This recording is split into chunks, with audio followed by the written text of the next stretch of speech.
नारायण नारायण नमो नारायण नारायण नारायण। परम पूज्य सद्गुरुदेव जी महाराज के श्री चरणों में कोटि कोटि प्रणाम। परम पूज्य गुरुमा जी के चरणों में बारंबार प्रणाम। और आज जो हम सागर की उस कृपा में हैं, गोवा में इस समय तरह तरह के रंग हैं, क्योंकि वर्ष 2021 विदा हो रहा है पूरी दुनिया के लिए और 2022 प्रतीक्षा कर रहा है प्रवेश की। और जो रंग यहाँ पर हम देख रहे हैं इस सागर में, इस गोवा में, तो यहाँ अलग अलग रंग हैं भौतिकता के, अलग अलग रंग, अलग अलग आयाम यहाँ पर हैं। और हम भगवान सागर के उस कृपा के उस आलोक में हैं। तो यहाँ जो श्रद्धा का रंग है, भक्ति का रंग है, ये निश्चित रूप से बहुत ही अद्भुत है, बहुत ही अद्भुत। यहाँ जो प्रेम का, श्रद्धा का एक नशा है, वो किसी भी नशे से बहुत पार है, क्या कहा जाए। मैं प्रार्थना करना चाहूँगा परमादरणीय श्री अरुण गोविल जी, पूज्य बहन जी, परम पूज्य सद्गुरुदेव जी, परम पूज्य गुरुमा जी को माल्यार्पण करें।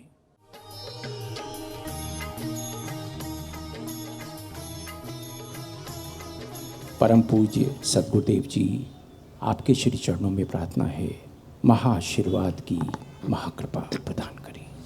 सत्संग जी प्यार से बोलो नमो नारायण।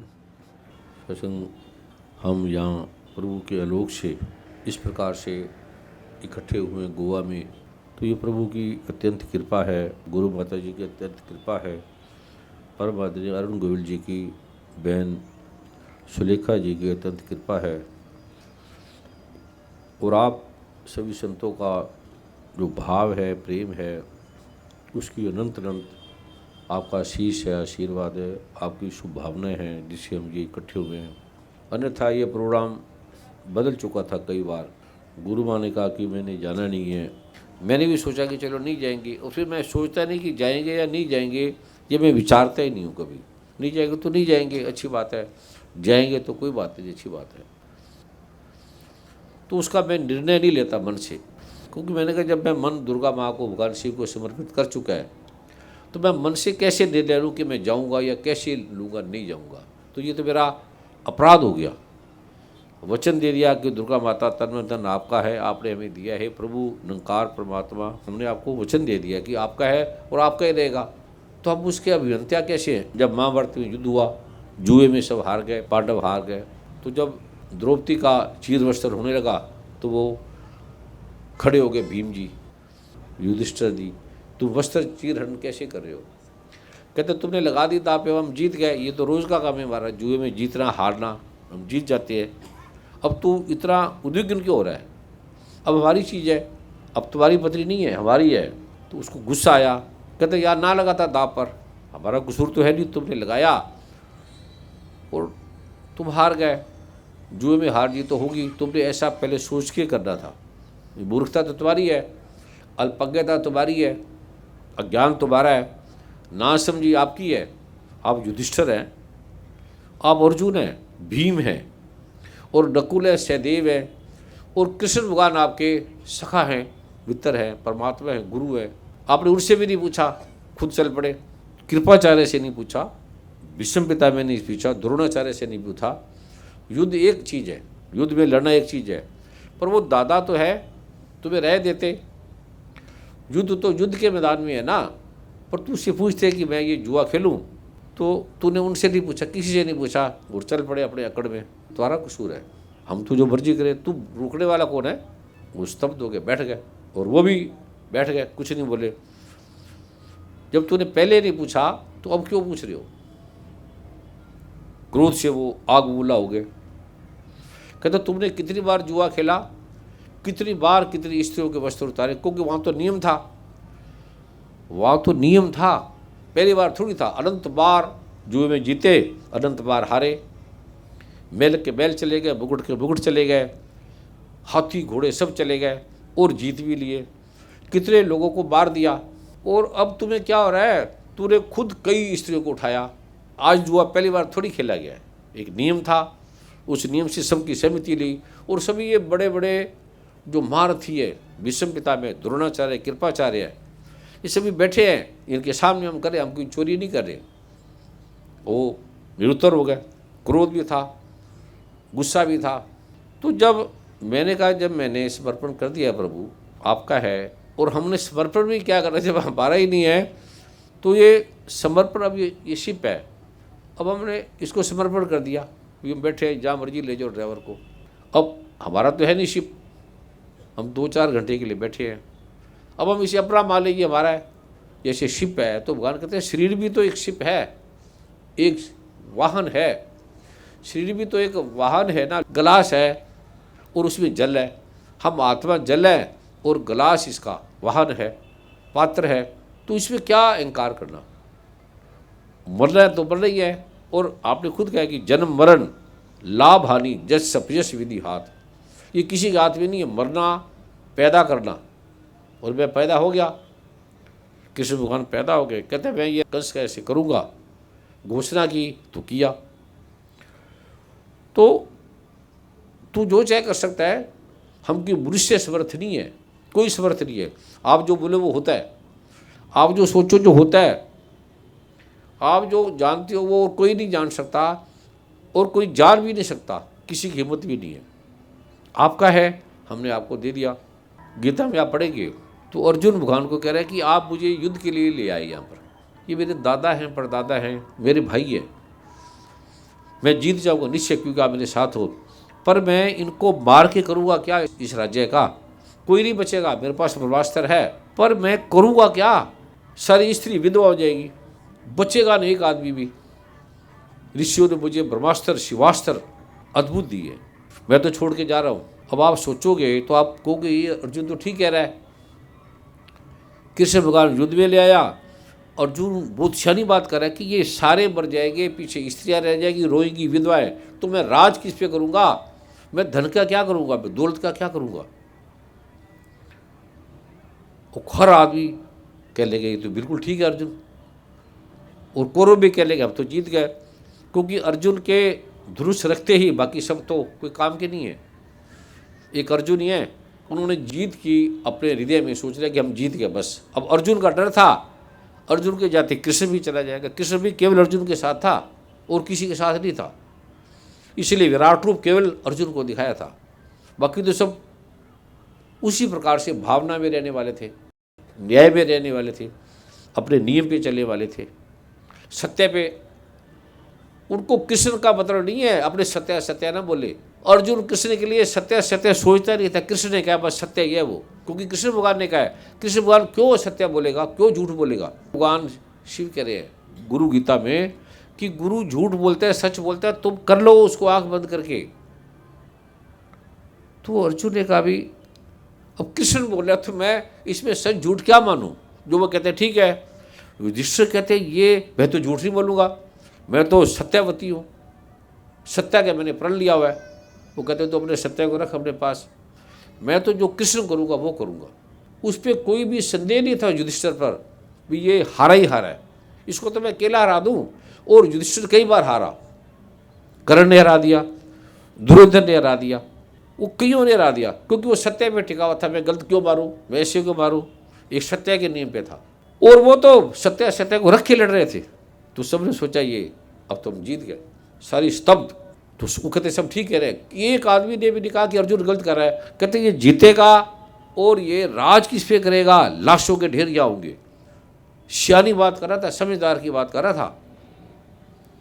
कृष्ण भगवान रुके रहे, कृष्ण भगवान इसको कौन काटेगा, इस बात को काटेगा कौन, किसी ने नहीं काटा, और सच में नहीं काटा, और सच्ची बात थी अर्जुन की। कृष्ण भगवान ने कहा कि अर्जुन दो ही प्रकार के लोग हैं, एक असुरी वृत्ति वाले, एक सुर, दो ही प्रकार की देशना है, दो ही प्रकार के लोग हैं। एक आत्मा परमात्मा को मानने वाले हैं प्रभु को, एक कहते हैं कोई आत्मा परमात्मा नहीं है, बस तन मन धन ही मीन है, तन तुम्हारा ठीक है, मन ठीक है, धन ठीक है, बस यही है, और कोई पाप पुण्य नहीं। जैसे फ्रायड है, जुंग है, नित्य है, कहते कोई पाप पुण्य नहीं होता, कोई ग्रंथ ग्रंथ कुछ नहीं है। तुम मारो काटो, पाप का घी खाओगे तो भी विटामिन है, और सच्चे का खाएगा तो भी विटामिन है। घी घी है ना, विटामिन विटामिन है, पानी पानी है। जैसे मर्जी येन किन प्रकार है आप खाओ, कोई पाप पुण्य नहीं होता। इसलिए वो देशना असुरी है, जो मर्जी काटो मारो कुछ नहीं होता। और एक आत्मा, आत्मा उनको पता ही नहीं था, किसी को परमात्मा का पता ही नहीं था। कोई पढ़ा नहीं, कोई पाठ नहीं की, कोई पूजा नहीं की, और मानते ही नहीं थे परमात्मा है ही नहीं। सिर्फ शरीर ठीक चाहिए, पढ़ने वाली है, पढ़ते हुए किसी को समझ नहीं आती। एक अध्याय प्राण निकाल देता है। एक अध्याय अगर पहला अध्याय नहीं पढ़ लो ना, पहला अध्याय और दूसरा भी पढ़ लो, तो आप उसके बाद आगे पढ़ोगे नहीं। तो मेरे को 1-2 अध्याय में 1 साल लगा, पढ़ता था बार बार। मैं कहा अद्भुत है। फिर दिया वर्मा जी को 1 साल में मैंने पहला अध्याय नहीं पढ़ पाया, फिर दूसरा, फिर तीसरा, दूसरा, तीसरे तक पहुँचे नहीं मैं। ऐसे करते करते फिर मेरे को कई साल लगे गीता के 18 अध्याय समझने में। तो कृष्ण ने कहा तुम शरीर भौतिकवादी हो, सिर्फ भौतिक को देखते हो। तन ठीक होना चाहिए, मेरा बच्चा ठीक होना चाहिए, मेरी पत्नी, मेरी पति, मेरी माता पिता ठीक होने चाहिए, मेरे भाई ठीक होने चाहिए। इससे ज़्यादा आपकी कोई गहराई नहीं है, कोई डेप्थ नहीं है। आत्मा को तुम्हें ज्ञान नहीं, धन चाहिए जैसा से मर्जी है। इसलिए पति भी ऐसे ये किन प्रकार ने लूट से ठगी से वो करता रहता है, आत्मा का पता ही नहीं। और सब कहते हैं कि हमारा जो जन्म है करोड़ों जन्मों के बाद हुआ है, पेड़ पौधे हम बने, कुत्ता बिल्ली बने। ग्रंथ कह रहे हैं कि ये जन्म आपको केवल परमात्मा के लिए मिला है, भोग के लिए नहीं मिला। पहले तो शादी ना करो। भगवान सुखदेव पैदा होते ही घर से निकल गए थे। कहते ये इस शरीर के लिए अपने पिता को समझा रहे हैं, अपने जो पिता हैं वेद व्यास को समझा रहे हैं। कहते आप मेरी शादी करोगे, एक भूख के लिए आया हूँ, परमात्मा के लिए, और तुमने शादी करके क्या पाया? तुमने जिंदगी में पाया क्या दुख के अलावा? राजाओं ने पाया क्या? एक बच्चा, और उसने फिर युद्ध किया। पांडवों ने पाया क्या? कौरवों ने पाया क्या? युद्ध में मारे गए। किसी ने शादी करके कुछ पाया? भगवान सुखदेव कह रहे हैं, वेद व्यास भगवान नारायण के अवतार है, अपने पिता को समझा रहे हैं। कहते तू शादी करके पाया क्या? दुखी दुख देखा? किसी ने सुख पाया शादी करके? तुम्हारी रानियों में देख रहा हूँ। राजा यजाति के 10,000 साल की आयु थी, क्या पाया तुमने? किसी ने क्या पाया? दुख के अलावा, नरक के अलावा कुछ नहीं पाया किसी ने शादी में। तो सुखदेव की बात सुन के वेद व्यास नतमस्तक हो गए। उसने उनको जाने दिया। जब जाने दिया तो नदी पार जा रहे थे, नगन। रास्ते में तालाब में बहनें नगन मारी थी, क्योंकि बहने का तालाब था, सरोवर पे नाली थी। तो उसके पिता ने कहा वेद व्यास ने कि ये जा रहा है तो मैं इसको बता दूं भाई गुरु के आगे ये लेके जाना है, और रास्ते में बहनें नगन नारी है, तू रुक जाना, जब नारी तो रुक जाना। सुखदेव चले गए सीधे ही। जब देखो कि बहनें नगन नारी है बेटियाँ, तो उसने रुक गए। उसने बोले जल्दी जल्दी वस्त्र पहन लो, मेरा बेटा दूर चला जाएगा। वो कहते क्या वस्त्र? कहते तुम नगन हो, तो मेरा बेटा गुजरा है, उस समय तुमने क्यों नहीं किया? तुम क्यों नहीं उठी? वो तो जवान है मेरा बेटा। कहते कौन बेटा? कहते मेरा बेटा सुखदेव। कहते हमने तो देखा ही नहीं। कहते वो अभी तो गया नगन। कहते हमें तो पता लगा गया। कहते वो देखो जा रहा दूर। कहते हमने देखा ही नहीं, हमें तब लगेगा कोई हमें कोई देख रहा हो, हमें किसी ने देखा ही नहीं ना, हमने उसको देखा, हमें पता ही नहीं कौन गुजरा है यहाँ से। और तेरी विद्युता से तुझे तो दिख रहा है, हमें भी दिख रहा है, हम तुझे देख के हम छुप गई हैं। बच्चे को नगद देख के कौन माँ छुपती है? कहते वो तो बच्चा है, छोटा सा शिशु है, उसको पता ही नहीं, वो तुम्हें माँ की तरह ले रहा है। कहते उसको क्या समझाने जा रहे हो तुम? वेद व्यास जी, भगवान जी उस बच्चे को क्या समझाने जा रहे हो? वो पढ़ा लिखा नहीं है, शास्त्रों का ज्ञाता नहीं है, लेकिन आपसे बहुत बड़ा समझदार है। तो सुखदेव वापस चले गए। कहता वो जानता है उसको जिसको जानने के लिए हमारा जन्म होता है, जिसको जानने से सब जाना जाना हो जाता है। कृष्ण भगवान कहते हैं अर्जुन को कि 2 प्रकार की देशनाएं हैं, 2 प्रकार के लोग हैं। एक शरीर, हमें शरीर चाहिए सुंदर, और धन चाहिए, सोना चाहिए और मकान चाहिए, बस और कुछ नहीं चाहिए हमें। कोई आत्मा परमात्मा नहीं है, कोई कुछ नहीं है, सिर्फ ये चाहिए। और काटना मारो जो मर्जी करो, पत्नी को धन ला के दो, पति को धन ला के दो, बदरा दो, बांस दो, जुए में जैसे मर्जी जीतो, धन दो, सोना दो, जमीन दो। तो अर्जुन तू किसकी बात कर रहा है? अब तू महात्माओं की तरह बात कर रहा है। तुमने कितने लोगों को मार दिया पहले? युद्ध में तूने जो राज बनाया है, कितने लोगों को काट काट के, उस समय तेरे वो चाचा ताए नहीं थे, किसी के बेटे नहीं थे, तू गिन तो सी तूने कितने युद्ध किए, असम में ही जग किया तुमने, कितने कितने की बलि चढ़ा दी तुमने, उस समय तेरे अंदर ये नहीं थी बात। अब तू क्या महात्मा की तरह बात कर रहा है, क्या बात कर रहा है? तो कृष्ण भगवान जी गलत बोल रहा है।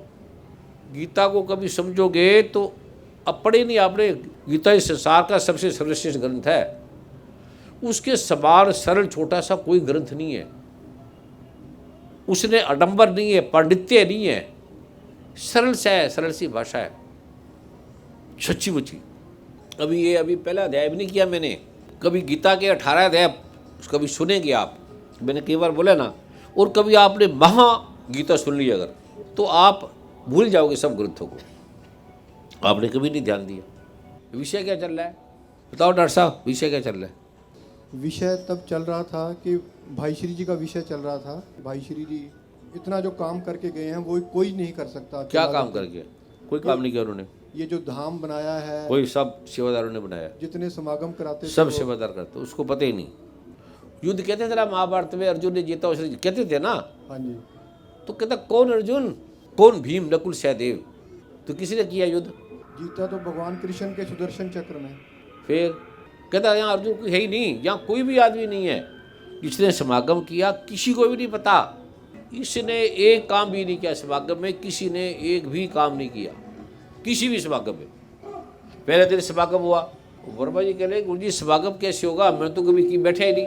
पहले दिन काम हुआ था बिरला मंदिर के पास हिंदू महासभा में। तो आपने मेरे से क्या बोला, गुरु जी क्या होगा, क्या बताओ? जब पहला समागम हुआ 21 और 22 दिसंबर 2002 का, तो मेरे पास एक ड्राइवर हुआ करता था, एक कैमरामैन हुआ करता था। तो मैंने परम पूज्य सदगुरुदेव जी से कहा कि आपकी इतनी बड़ी आयुर्वेद की कंपनी है, मैं चाहता हूँ कि उसका स्टाफ जो है वो थोड़ा सा मदद करे। एक आदमी नहीं, कोई समागम सेवादार में कोई सेवादार नहीं, कोई आदमी नहीं, कोई था ही नहीं ना। तो परम पूज्य सदगुरुदेव जी ने कहा कि नहीं, अरिहंता का कोई स्टाफ आपकी कोई सहायता नहीं, कोई आदमी नहीं जाएगा, एक भी नहीं जाएगा। तो मैंने कहा कैसे होगा, क्योंकि संगत तो फ़ोन तो बहुत ज़्यादा आ रहे हैं और अनुमान है कि हजारों संगत हो जाएगी, क्योंकि संगत थी 22,000, जो कि पुलिस के रिकॉर्ड में है, पहले समागम में 22,000। तो मैंने कहा फिर कैसे होगा? कहते मुझे नहीं मालूम है, किसी को ट्रेनिंग नहीं दी, इसको पता नहीं, कोई लेना देना नहीं, मुझे आप नहीं पता कि अच्छा ये भी नहीं पता क्या देना है, ये भी नहीं पता क्यों जा रहे हैं, ये भी नहीं पता। जो मंत्र देने थे गुरु में क्या वहाँ क्या देंगे। फिर अचानक कार में जब निकले तो वहाँ गुरु माँ ये मंत्र मैं दे दूँ, गुरु माँ कहते मैंने तो कभी मंत्र दिया मुझे तो पता ही नहीं, क्योंकि हम मानते नहीं थे मंत्रों को, पाठ पूजा को, मूर्ति पूजा को मानते नहीं थे। तो कहते भाई जो आपको अच्छा लगे कर लो। समागम हो रहा है, इतने दिन हो रहे हैं, पहली बार हो रहा है, हाल भरा हुआ है, पता नहीं क्यों जा रहे हैं, किसने करना है, क्या करना है, पता ही नहीं। आगे तो फिर परम पूज्य सदगुरुदेव जी से आज्ञा लेकर मैंने कहा जी वो फ़ोन कर रहे हैं, अगर आपकी आज्ञा हो तो एक संदेश मैं दे देता हूँ कि जो सेवा करने के लिए आना चाहते हैं वो संपर्क करें। तो कह कि कोई बात नहीं, ऐसा कर ले। तो 19 दिसंबर को पहली मीटिंग हुई थी, 19 दिसंबर को, 21 तारीख को समागम है और 19 दिसंबर को पहली मीटिंग हुई। परम पूज्य सदगुरुदेव जी स्वयं आए थे 6 बजे शाम को। जब समागम था, समागम 4 बजे अनाउंस कर दिया, मैं 6 बजे आया और कुछ पता ही नहीं कौन करने वाला है नहीं क्या है, कुछ नहीं होता। और 49 सेवादार थे उसमें, और नए लोग, सब नए, हाथ जोड़ के खड़े थे, धन लेके खड़े थे, किसी को कुछ नहीं पता, सेवादार भी नहीं, अनाउंस भी नहीं किया सेवादार। इस तरह से परम पूज्य सदगुरुदेव जी ने वो समागम किया था। मुझे पता ही नहीं, मैं तो खुद ही लेट आया हूँ, परम पूज्य का मंत्र भी नहीं है, परम पूज्य का तो नाम भी मतलब जब मुझे पता ही नहीं, मैंने ये भी नहीं पता गुरु माँ मंत्र क्या दूँ, पाठ क्या दूँ, और मैं कभी पढ़ के नहीं आता, सिर्फ पाठ के अलावा कुछ नहीं करता। किसने किया किसी को नहीं पता, और किसी ने पूछा ही नहीं। जो दिखती हो कभी आप ना हो, कभी समागम में आपको पता है एक बार कभी वर्मा नहीं था, ये भी नहीं थे ना, कभी तो हो गया। अमेरिका जैसे देश में भी कोई नहीं गया,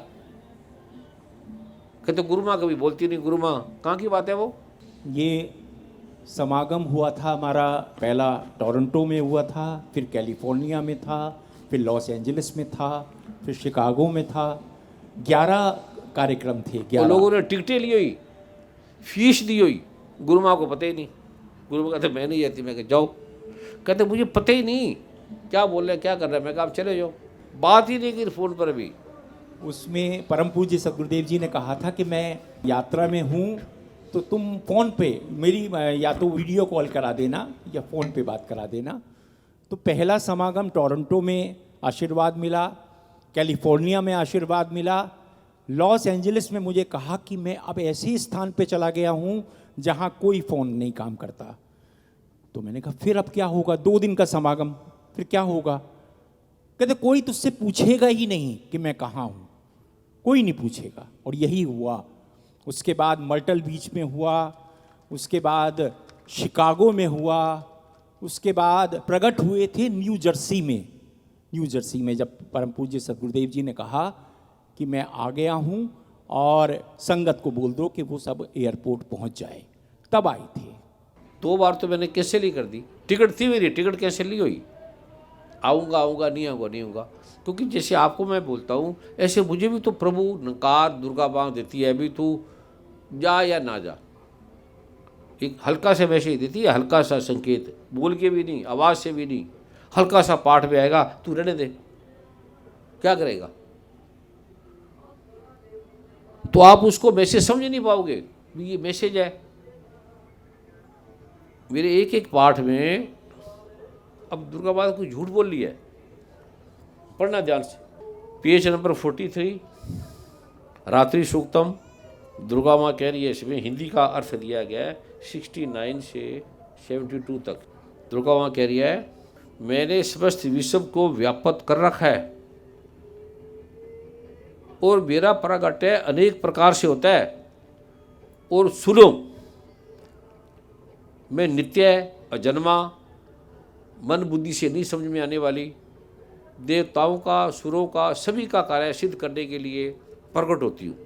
ब्रह्मा जी कह रहे, देवी तुम स्वाहा हो, तुम स्वाहा, तुम ही स्वदा, तुम ही वसंतकार हो, स्वर भी तुम ही है, तुम ही जीवन दायिनी सुधा हो, नित्य, अक्षर, प्रणव, आकार, इन तीनों मात्राओं के रूप में तुम स्थित हो, तथा इन तीनों मात्राओं के अतिरिक्त जो बिंदु है, बिंदु वो भी तुम ही हो। नित्य अर्ध मात्रा भी तुम ही हो, जिसका विशेष रूप से उच्चारण नहीं किया जा सकता, वह भी तुम ही हो देवी। तुम संध्या, सुबह, दोपहर, शाम, रात तुम ही हो, और तुम ब्रह्मांड को धारण करती हो। तुमसे ये सारे जगत की सृष्टि होती है और तुम इससे पालन होता है। तुम ही उसको बिटाने वाली हो, तुम ही पालन करने वाली हो, और सदा तुम ही कल्प के अंत में सबका ग्रास बना लेती हो। तुम जगन में माँ हो, तुम जगत की उत्पत्ति के समय सृष्टि रूपा हो, पालन करने में स्थिति रूपा हो, तथा कल्पांत के समय संहार करने के लिए मृत्यु को देने वाली तुम ही संहार रूपा हो। तुम ही माँ विद्या, महामाया, माँ भेगा हो। अभी ये माँ विद्या का आपको अर्थ समझाए तो घट्टों लग जाएंगे। सुना नहीं, विद्या तो सुना है, विद्या का भी नहीं पता, महामाया का भी नहीं पता, माँ मेघा का भी नहीं सुना। तुम ही माँ स्मृति हो। स्मृति सुना है आपने, माँ स्मृति नहीं पता आपको क्या है। महावेदा हो, महादेवी हो, महासुरी हो। कहते हैं ऐसी कोई चीज नहीं जो तू नहीं हो। कोई हिलता है तो तू हिलाती है, कोई बोलता है तो तेरे होने से होता है। कहते हैं यहाँ कुछ नहीं चल रहा, तू ही चलाने वाली, कुछ नहीं चल रहा। ये कह रहे हैं हर चीज, हवा, पृथ्वी, अग्नि, जल, वायु, आकाश, तुम चलाने वाली हो। कोई बोलने वाला या कोई नहीं है, या तेरे अलावा कोई कुछ नहीं है। जिसको भी लगता है कि ये मैंने किया, मैं ऐसा किया, वो भ्रामक है, वो अल्पज्ञ है, अज्ञान है। ब्रह्मा कह रहे हैं, शिव कह रहे हैं, विष्णु कह रहे हैं, जिसको भी लगता है। ये पहले में लिखा है दुर्गा माँ ने, जब सब श्लोकी पढ़ोगे तो पहले लिखा है, ओम ज्ञानी नाम अभी चेतासी देवी भक्त। शिव जी बार पूछ रहे हैं, हे देवी तुम भक्तों के इसलिए सुलभ हो, सबके कर्मों का विधान करो, और कल युग में, सतयुग में, द्वापर में सभी के कार्यों का तुम समाधान कर सकती हो। तुम अपनी वाणी द्वारा बताओ। देवी ने कहा, आपका मेरे ऊपर बड़ा श्रेय है। कल युग में सबकी मनोकामना पूर्ण करने वाला जो साधन मैं बताऊंगी उसका नाम है सुनो। शिव जी बार कह रहे हैं, सबके दुखों का अंत करो। तुम मरे को जिंदा कर सकती हो, तुम जो चाहे कर सकती हो, सबके दुखों का अंत कर दो। यही बोला है ना, सबकी समस्या का समाधान कर दो। दुर्गा माँ कहती है कि जो बड़े बड़े ज्ञानी हैं, समझदार है, उनके चित्त को खींचकर मैं मुंह में डाल दूंगी। जो ज्ञानी है, समझदार है, पढ़े लिखे है, मैं उनके चित्त को बल पर खींचकर मुंह में डाल दूंगी।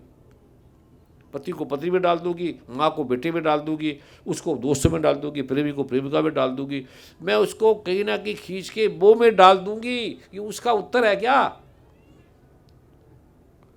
जो शिवजी भगवान प्रार्थना करे सबके दुखों का अंत करो, सब लोग भरे जा रहे हैं, तो दुर्गा माँ कहती है मैं उसके खींचकर मुंह में डाल दूंगी। ये क्या उत्तर है? वो पूछ रहा है दुर्गा माता, ये जल है, जल उछाले मार रहा है, तो वो कह रही है दुर्गा माता मैं फूल को ऐसे फेंक के उड़ा दूंगी फूल को। उत्तर तो भरा है भाई जल हमें मरने जा रहे हैं, बाढ़ आ रही है, बाढ़ आ रही है ना, हम डूबने जा रहे हैं। तो दुर्गा माँ कहती है ये फूल है ना, इसको मैं उठा के ऐसे फेंक दूंगी। ये उसका उत्तर है। एक आदमी आपके पास आ गया, तड़फ रहा है, रोता है, रो रहा है ना, अभी मैं मरने वाला हूँ, तो कहते मैं फूल उठा के ऐसे मार दूंगा, हट जाए यहाँ से। वो कहते डॉक्टर साहब मैं आपके पास आया हूँ, मेरा बच्चा मर रहा है, ये मेरा मर रहा है, आप कहते फूल फेंक दूंगी, फिर आपको क्या कहेगा वो? मुझे तो मूर्ख ही कहेगा, मार देगा तुझे। और किसको पता है? आपने ही इसका उत्तर दिया है। क्या? हमें अहंकार हो जाता है कि हम ये ठीक कर सकते हैं। तुम्हें अहंकार ना हो तो हम कैसे चलेंगे, हम कैसे काम करेंगे, कैसे उठेंगे? अहंकार ना तो हम ऐसे बैठ ही नहीं सकते, खा नहीं सकते, पी नहीं सकते। कौन करेगा? कौन माँ बनेगी, कौन बहन बनेगा, कोई भाई बनेगा, कौन ब्रह्मा जी बनेंगे? तुम्हें कार ना हो, हमें कार ना हो, तुम्हें घर बार सब भूल जाएगा, एकदम पता ही नहीं कौन पत्नी कौन पति। इसको कोई अहंकार नहीं है, फूल को, इस किताब को कोई अहंकार नहीं है। ये क्या करेगी? कुछ नहीं करेगी। वो अपूर्ण उत्तर है। अहंकार ना तो कौन माँ, कौन देश का नेता, कौन अभिनेता, कौन राम, कौन कृष्ण, क्यों आएगा? अहंकार वश आए हैं, वो वशी के आए हैं। माँ बहू का नाम है ना, वो ना हो तो कौन माँ बच्चे को पालेगी? वो ना हो तो माँ ही नहीं कहलाएगी। क्यों डॉक्टर साहब? हाँ जी गुरुदेव, मोह ना हो तो मोह के कारण ही माँ खुद गीले बिस्तर पे सो जाती है और बच्चे को सूखे बिस्तर पे मुझे सुलाती है। जीवन मार करके रोना वो है, कोई साधारण बात थोड़ी है रोना। भगवान शिव रो रहे हैं, वो कहता ना जा पार्वती, तू ना जा, नहीं मानी। जब गुरु की कोई ये बात काट देता है तो विनाश चालू हो जाता है। गुरु की मत तू ले अयाने, गुरु बिना सब डूबे सियाने। इसका उत्तर क्या है? एक एक उत्तर मार्मिक है। तो मैं आपकी तरफ ऐसे पढ़ता नहीं, मुझे न ऐसे नहीं पढ़ता, मैं एक एक शब्द में घुस जाता हूँ, उसमें दुर्गा माँ प्रकट होती है, बोलती है। वो तुम्हें विधि नहीं बताई, कभी तो घंटा लेता है, कई बार एक लाइन में घंटा लग जाता है, एक लाइन में आगे नहीं चलने देती। वो तुम्हें विधि नहीं बताई। क्या प्रश्न पूछा था फरमा जी?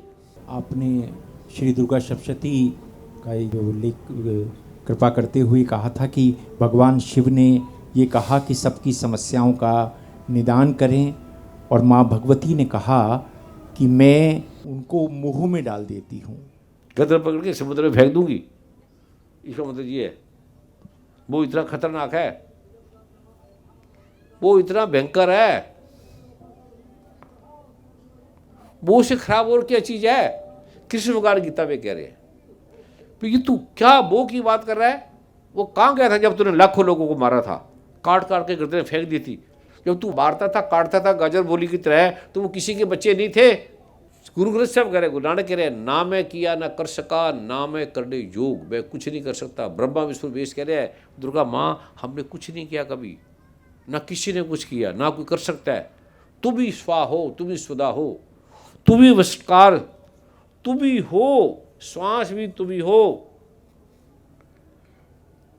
तुम स्वाहा तुम स्वदा तुम ही वशटकार सुरात्मिका, सुधा तुम अक्षरे नित्य तीर्था मात्रात्मकस्ता। 3 मात्रा भी तुम हो, हर चीज तुम हो, हवा पानी अग्नि जल तुम हो, उठाने वाली मुंह हिलाने वाली तुम हो, नाक में सांस देने वाली तुम हो, खून को चलाने वाली तुम हो, उंगलियों को हिलाने वाली तुम हो।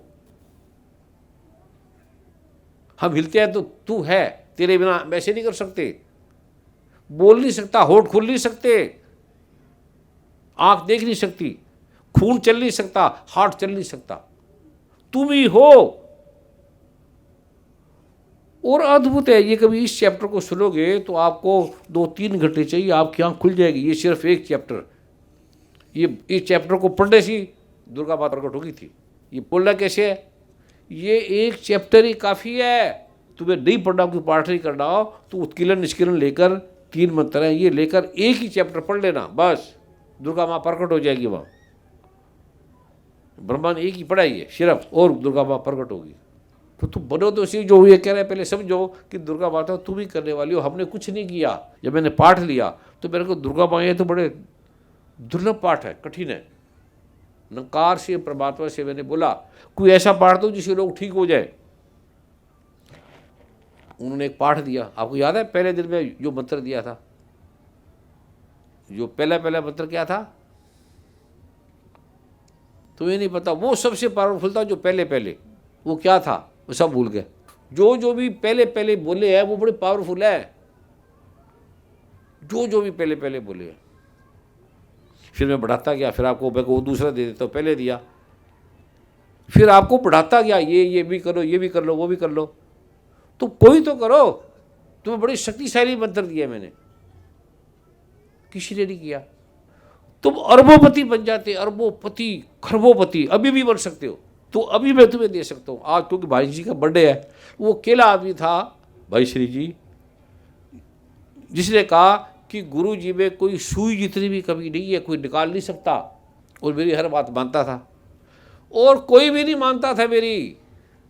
आपको कि ये क्या मतलब, वो अकेला था जो बिना सोचे करता था, जिसके अंदर करुणा थी, दया थी आपके लिए। अगर वो नहीं होता तुम सारे मिलकर नहीं कर सकते जो अकेला करता था। और उसने कोई काम नहीं किया, कुछ नहीं किया। ये भी एक साथ है। इस दर्शन को, इसको देखने के लिए आपको ये पाठ करोगे तो समझ में आएगा। वो करता था रात को 12-1-2 बजे, और तुम उसको नहीं समझा जा सकता। तुम समझो कृष्ण भगवान क्या कह रहे हैं, बस इतना से समझना है, ताकि तुम्हें प्रज्ञा हो जाए। तुम समझो बस, जो मैं जानता हूँ तुम समझो। इसके अलावा कोई, या तो तब करो उतना, तुम्हें समझ आ जाएगी, या फिर जो गुरु बोलते हैं चुप करके कर लो, सोचो ना, फिर तुम समझ जाओगे। एक ही बात करना है कि भगवान कृष्ण, राम, जो भी शिव है, उनको समर्पण करना है पहले। कृष्ण पक्षी चतुर्दशी अष्टमी को आप हर वो ले लिया करो पाठ, उत्कीर्ण उसका, जो आपको पाठ में आज दूंगा वो मन में चलने देना। कहीं भी जाओ चलने देना, कहीं भी जाओ, किसी परिवेश में जाओ, जो मैं आज मंत्र दूंगा आपको, तो आप उसके साथ तद्रुप हो जाओगे, वो बदलने लग जाएगा, या आपका नुकसान नहीं होगा। किसी को बदलने की जरूरत भी नहीं है। तुम शांत हो जाओगे, तुम हर अवस्था में शांत रहोगे, आनंदित रहोगे। अब ये मैं पाठ दे रहा हूँ। परम पूज्य गुरुदेव, परम पूज्य गुरु माँ के चरणों में नमन। आज बहुत अरसे बाद, बहुत महीनों के बाद आप सबके दर्शन हो रहे हैं, मुझे इसका सौभाग्य प्राप्त हुआ। आज इस मौके पर सबसे ज़्यादा जो याद आती है वो मनदीप की आती है।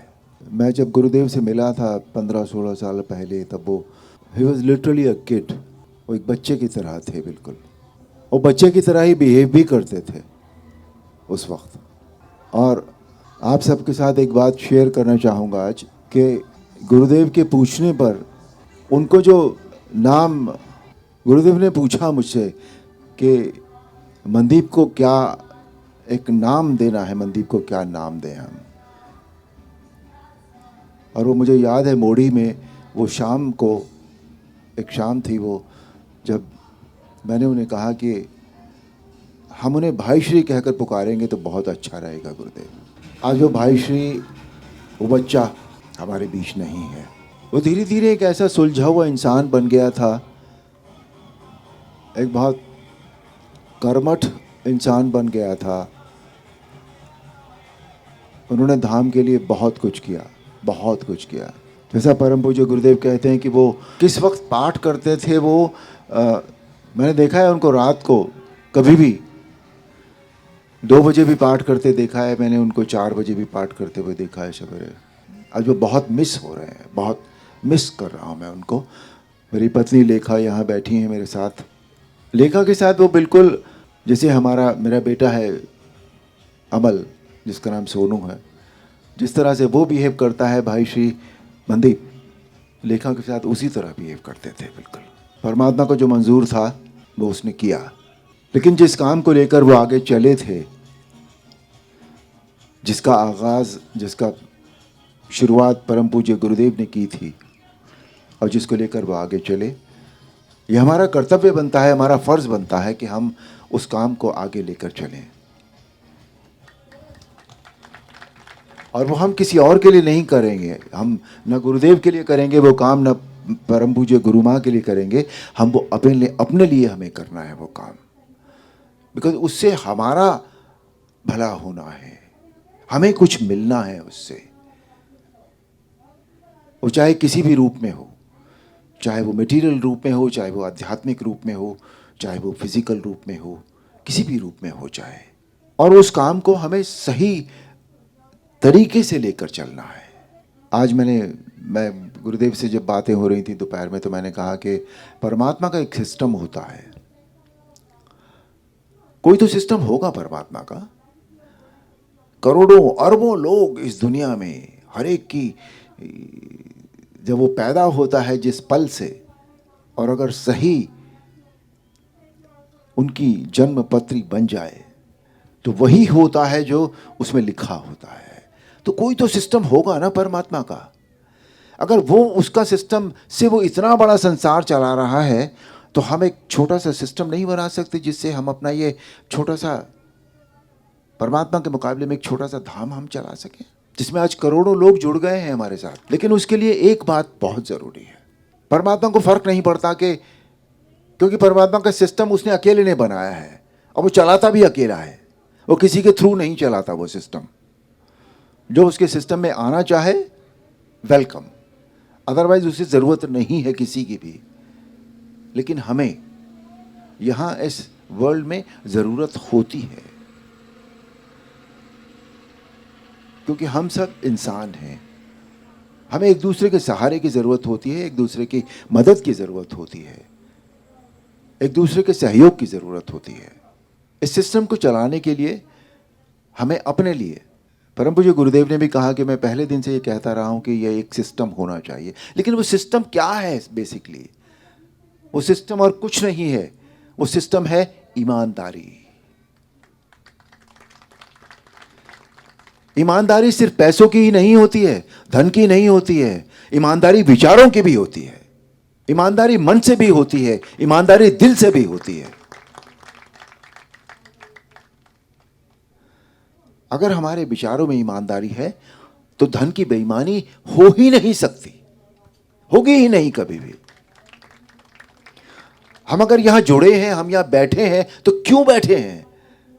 क्या सिर्फ इसलिए कि हमारी परेशानियों के लिए हमें गुरुदेव एक पाठ दे दें और हम वो पाठ कर लें और बस हो गया हमारा काम?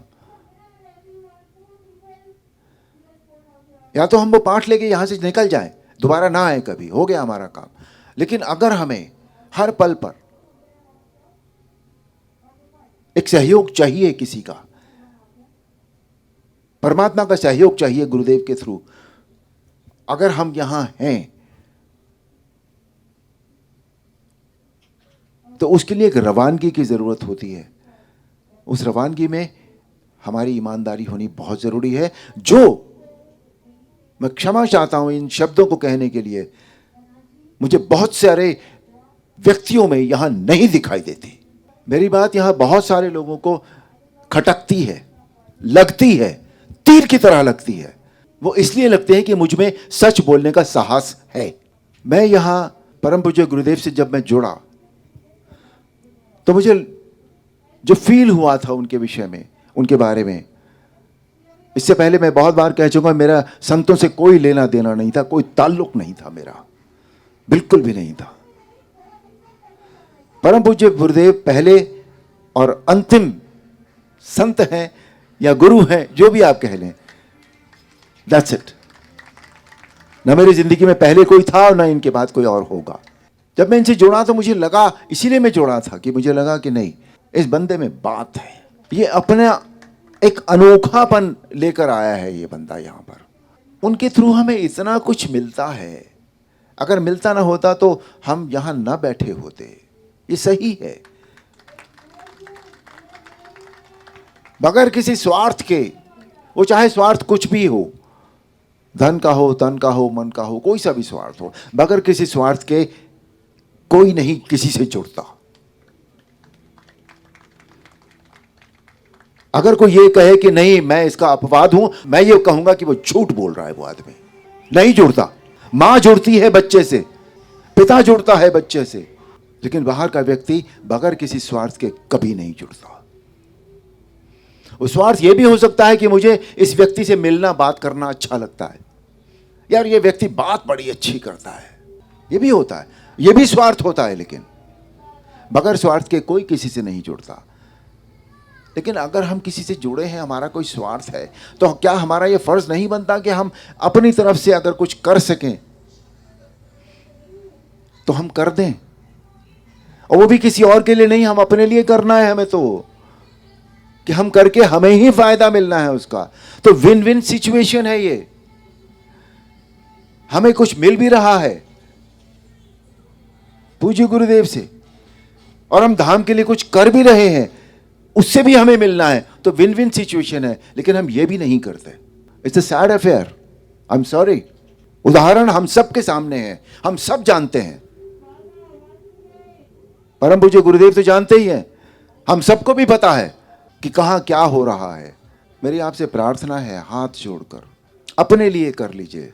अगर हम सब अपने लिए ये कर सकें, परम पूज्य गुरुदेव का जो भार है ना हम सब के लिए, वो कम हो जाएगा यार थोड़ा।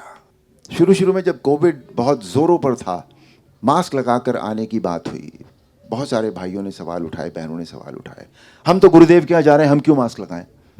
हम तो नहीं लगाते, गुरुदेव के यहाँ तो मास्क लगाने की ज़रूरत ही नहीं है। ठीक बात है, गुरुदेव के यहाँ मास्क लगाने की ज़रूरत नहीं है।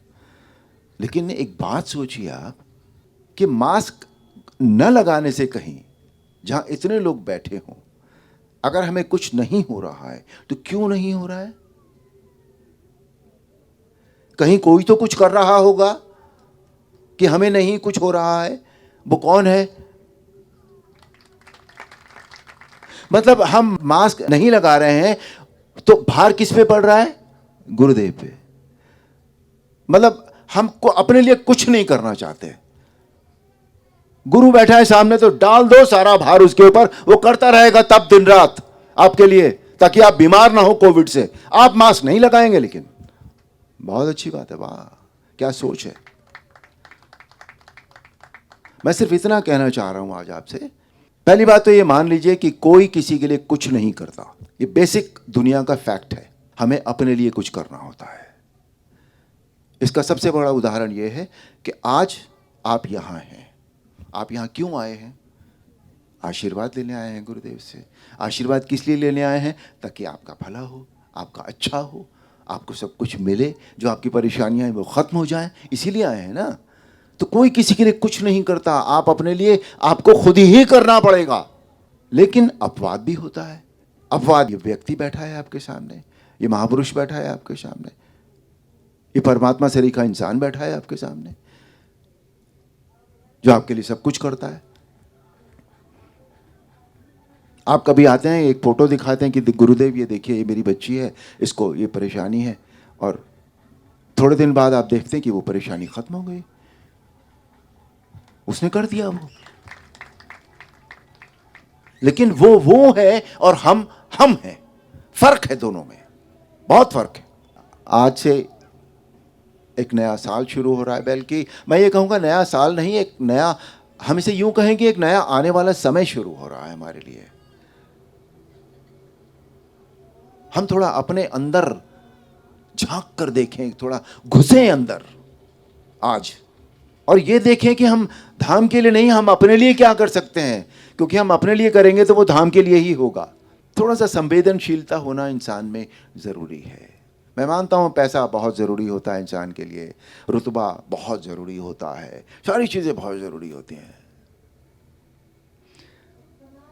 लेकिन थोड़ा सा संवेदनशीलता के साथ अगर हम सोचें, और मैं तो ये कहता हूँ सिर्फ अपने ही बारे में सोच लेना, बस दूसरे के बारे में सोचने की ज़रूरत है ही नहीं, कि हमें क्या ऐसी बात है जो हम करें जिससे हमारा अच्छा हो, बस इतना ही सोचना है।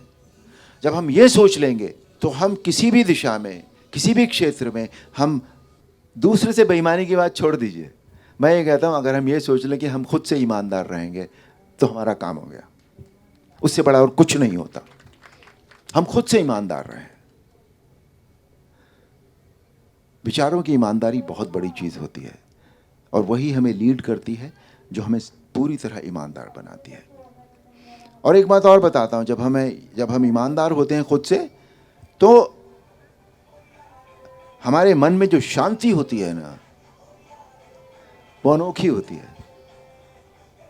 हम जो दिन रात परेशान रहते हैं ना, उलझे हुए रहते हैं, ये व्यक्ति ने मेरा कुछ कर दिया, अरे ये तो बेकार आदमी है, अरे उसने देखो मुझे क्या बोला था, अरे उसने ये कर दिया, अरे ये तो बिल्कुल ही बेकार आदमी, ये सब निकल जाता है। ये बातें ध्यान में ही नहीं आती।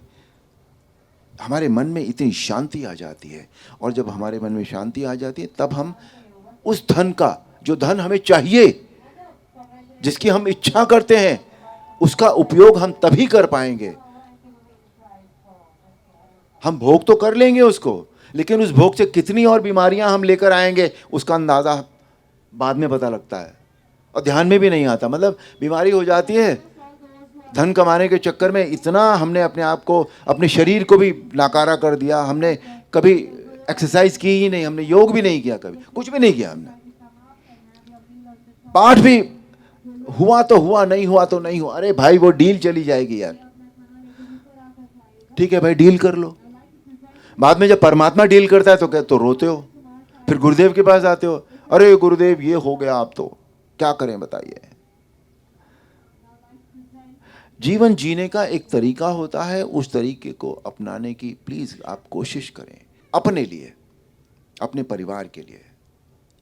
आप अगर ठीक रहेंगे तो आपके बच्चे भी सीखेंगे, देखेंगे। उन्हें बताने की भी ज़रूरत नहीं होती है, उन्हें पता होता है कि पापा अगर सुबह उठते हैं, सुबह उठ के ये काम करते हैं ऐसे ऐसे, तो वो जो भी काम करते होंगे वो बच्चे भी वही फॉलो करते हैं। आप उनके लिए उदाहरण होते हैं, बताने की ज़रूरत नहीं होती है, समझाने की ज़रूरत नहीं होती है। मतलब वो 2-4% लोग होते हैं बच्चे जिन्हें समझाने की ज़रूरत होती है। बच्चा जो देखता है घर में वही करता है, वही उसके अंदर जाता है। अपना एक जीवन जीने का जो एक शैली है, जिसे हम धर्म भी कहते थे, अब तो धर्म के माने पता नहीं कहाँ से कहाँ निकल गए हैं, मैं उस विषय में नहीं पढ़ना चाहूँगा। धर्म क्या है बेसिकली? एक जीवन जीने की एक पर्टिकुलर शैली है जिसको एक नाम दे दिया गया। उसको हिंदू कह दिया गया, उसको मुसलमान कह दिया गया, उसको ये कह दिया गया, उसको ये कह दिया गया, दैट्स इट, नथिंग एल्स। हम अपना जीवन जीने का एक धर्म बना लें कि हम ऐसे जिएंगे, हम ऐसा सोचेंगे, हम ऐसा करने वाले हैं, हम अपने लिए ये करना चाहते हैं, हम अपना जीवन सुख और शांति के साथ बिताना चाहते हैं। जब आपके जीवन में सोचने का सुख हो जाएगा ना, आपको विचारों से ईमानदार होना पड़ेगा सबसे पहले। पता नहीं मैं ये भाषण आपको क्यों दे रहा हूँ, पर मैं शायद इसलिए कह पाता हूँ कि मैंने परम पूज्य गुरुदेव की कृपा से अपने जीवन में बहुत सारी चीज़ों को जो ज़रूरत नहीं थी, मैंने उन्हें छोड़ दिया। बहुत सारी चीज़ों को मैं छोड़ चुका हूँ। ऐसा नहीं कि मुझे क्रोध नहीं आता, क्रोध एक अलग बात है, लेकिन एक उसका एक रीजनिंग जो है वो बहुत ज़रूरी है कि क्यों। और दूसरी चीज़ें भी हैं, उनका एक रीजनिंग होता है, बहुत ज़रूरी है। मैं भी परेशान हो जाता हूँ कभी कभी, ऐसा नहीं कि मैं परेशान नहीं होता, मेरे मन में हमेशा शांति बनी रहती है। मैं गुरु नहीं हूँ, मैं नहीं बन सकता। इतनी शांति हो ही नहीं सकती इंसान के जीवन में, मेरे जीवन में भी नहीं। लेकिन मैं ये मानता हूँ कि अगर उसका 10% भी हमारे जीवन में आ जाए तो भी हमारा काम हो जाएगा। परम पूज्य गुरुदेव बताते हैं माँ दुर्गा के बारे में, माँ शिव के बारे में, सारी चीज़ें वो केवल वही बता सकते हैं। उस पर मेरा कोई, मैं मतलब उस पर हाथ नहीं रख सकता बिल्कुल भी। मेरा जहाँ तक ताल्लुक़ है, मेरा यह है कि इंसान को अपना जीवन ठीक से, रोज़ाना का भी जो जीवन है वो ठीक से जीना चाहिए। उसी से हमारी इतनी सारी परेशानियाँ कम हो जाएंगी, जिसमें सबसे बड़ा रीज़न जो है वो आता है हमारे पाठ का। अगर हम पाठ ठीक से कर पाते हैं, जो हमें करना चाहिए, ये उसका पाठ है जो अननोन है, जो ऑलमाइटी है, जिसे हम इतने नामों से पुकारते हैं, उसका पाठ है।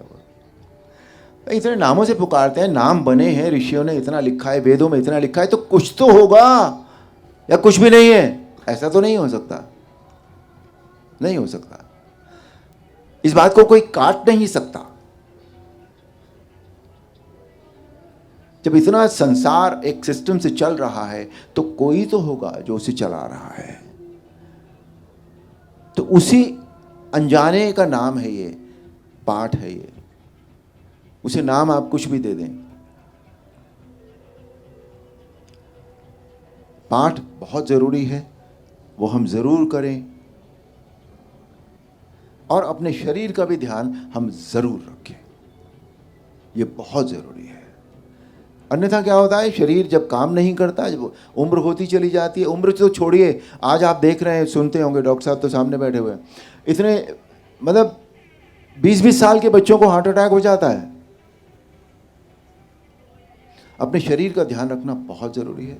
शरीर का ध्यान रखिए, पाठ का ध्यान रखिए, बाकी चीज़ें अपने आप एक सर्कल में आती चली जाएंगी धीरे धीरे धीरे धीरे।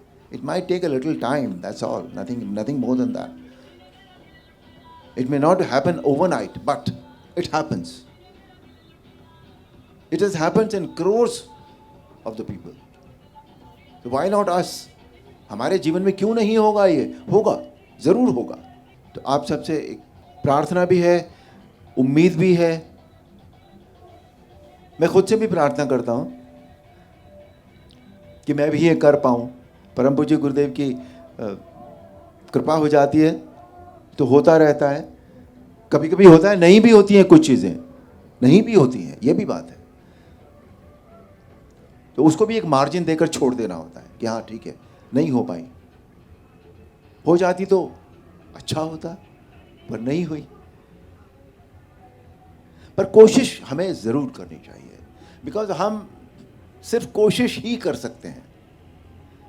और अगेन वही बात आती है कि ईमानदारी से कोशिश करेंगे तो फिर क्यों नहीं होगा, होगा, ज़रूर होगा। तो इस न्यू ईयर पे, इस आज के दिन हम ये परम पूज्य गुरुदेव सामने बैठे हैं, उनके चरणों में बैठकर हम ये संकल्प लें कि हम अपने जीवन के लिए पाठ हम ज़रूर करेंगे, शरीर का ध्यान हम ज़रूर रखेंगे, अपने विचारों में हम ईमानदारी लाएंगे, और धाम के लिए हम ईमानदारी ज़रूर बरतेंगे। विचारों की ईमानदारी तो होगी ही, धन की जिम्मेदारी भी धाम के प्रति हम ज़रूर बरतेंगे। बिकॉज जब ये होगा तब जो परम पूज्य गुरुदेव कहते हैं कि धन पीछे पीछे आएगा आपके, वो तब होगा। अगर बेईमानी से हमने पैसे ले भी लिए किसी के, मान लीजिए कुछ कमा भी लिया, वो काम नहीं आता। वो हमारे जीवन में ऐसी कोई ना कोई चीज़ हो जाती है कि वो धन सारा जो हमने बेईमानी से कमाया वो सब उसमें निकल जाता है, बल्कि और हमारा ईमानदारी से कमाया हुआ धन भी साथ में जाता है उसके। मान लीजिए हमने 50,000 रुपये किसी से बेईमानी से कमा लिए, ठीक है, किसी की बेईमानी करके हमने ले लिए, तो होगा क्या कि हमें हमारे घर में कुछ ना कुछ ऐसा हो जाएगा, कोई ना कोई बीमार हो जाएगा, कुछ ना कुछ ऐसा होगा कि वो 50,000 नहीं, वो 55,000 रुपये, 5,000 और हमारे लेकर जाएगा साथ में, तो कभी काम नहीं आता। इतना ही है। बाकी परम पूज्य गुरुदेव हमारे समक्ष बैठे हैं, हमारे सर पे बैठे हैं। हमारा जीवन में कोई भी प्रॉब्लम होती है तो हम उनके पास आते हैं, जो हमारी सॉल्व होती है। तो हम उनके चरणों में बैठे हैं, उनसे प्रार्थना है आज के दिन बस यही कृपा करें कि हमारा आने वाला समय जो है वो सुख के साथ बीते, आनंद के साथ बीते, और हम अपने लिए कुछ कर पाएँ। अपने लिए से मतलब वही है, सिर्फ अपने लिए नहीं, हम सब के लिए हम कुछ कर पाएँ, ताकि हम धाम के लिए कुछ करें। उससे हम सबका अच्छा होगा, हम सबका भला होगा, ये पक्की बात है। पूज्य गुरुदेव, मैंने बहुत सारी बातें बोल दी हैं, कुछ भी ऐसी कोई अनावश्यक बात मैंने कह दी हो तो मैं उसके लिए आपसे क्षमा चाहूँगा। आपके चरणों में एक बार फिर से प्रणाम। परमादरणीय अरुण गोविल जी ने जो मार्मिक तथ्य है, जन कल्याण के लिए, स्वयं के लिए जो हमारा कर्तव्य बनता है, धर्म के लिए, देश के लिए, राष्ट्र के लिए। कुछ व्यक्ति केवल अपने लिए जीता है, असुरी वृत्ति के लोग हैं, जिसे गीता में भगवान ने कहा। कुछ अपने परिवार के लिए जीते हैं, उसे भी भगवान ने असुरी वृत्ति कहा है। अपने लिए और अपने परिवार दो नहीं होते। फिर भगवान ने प्रा के बोला कि जो अपने परिवार के साथ साथ दूसरों के लिए भी जो जीती है, वहाँ धर्म का कार्य चालू होता है, वह प्रा का कार्य चालू होता है। वह भगवान की तरह, अगर भगवान भी अपने 4 बच्चों के साथ रहता और दोष का कुछ नहीं करता तो उसे भगवान नहीं कहा जाता। अगर भगवान राम केवल अपने 4 भाइयों के लिए, माताओं के लिए जीता, केवल ऐसी सीता माता उनके लिए जीती, तो वो राजा राम ही कहलाते, उसे भगवान राम नहीं कहता कोई। फिर अपने परिवार से क्या कर दिया, दुनिया सब त्याग दिए एक वचन के लिए, देश के लिए, राष्ट्र के लिए। और कैसे कहाँ से कहाँ गए, नई शादी हुई, आज शादी हुई है और कल कहाँ से कहाँ चले गए, धर्म के लिए, जन कल्याण के लिए। क्या लेना था भगवान राम ने। और कैसे पृथ्वी में उस असुरों का नाश किया, अधर्म का नाश किया, और साथ में व्यवहार भी, समाज भी, परिवार भी, माता भी। और उस माता को जिस हर किसी ने नफरत करना था, उस माता को पहले प्रेम किया। उस व्यक्ति को जिसने उसकी पत्नी ले गया, उसको भी चरण छुए। और उसके भाई को भी श्रीलंका का राज दे दिया, भाई को भी, जो शत्रु के भाई को भी दे दिया। और हनुमान जो महाशक्तिशाली था, सत्य था, उसे कुछ नहीं दिया। उसने कहा मुझे प्रभु आप अपनी भक्ति दो, अपनी सेवा दो। उसे सबसे बड़ा शक्ति दी इंद्र का जो हार था, अरबों खरबों रुपए का। कहते इसमें राम मैं भूल जाऊंगा, राम नहीं है, मुझे राम सीता माँ चाहिए। और वो हनुमान को राम ने क्या दिया आप सोच नहीं सकते। जैसे ऋषि कहते हैं ना, संत और पारस में बड़ो अंतरो जान, कि पारस है लोहे को सोना कर देता है, संत और पारस में बड़ो अंतरो जान, वो लोहा कंचन करे वो करे आप समान। कहता पारस ने कभी किसी को पारस नहीं बनाया, इस संसार में किसी ने भी पारस को पारस नहीं बनाया। इस संसार में किसी व्यक्ति ने अपने से श्रेष्ठ किसी व्यक्ति को नहीं बनाया, अपने से श्रेष्ठ किसी भी व्यक्ति ने। भगवान राम था जिसने अपने साधारण भक्त जो मानव की श्रेणी में नहीं आता, उसे अपने से ज़्यादा हनुमान बना दिया, अपने से ज़्यादा। उसके मन में किंचित भी भाव नहीं आया मैंने इस जीवन की बूटी लेकर ये कर दिया। उसके मन में मैं का भाव ही नहीं था।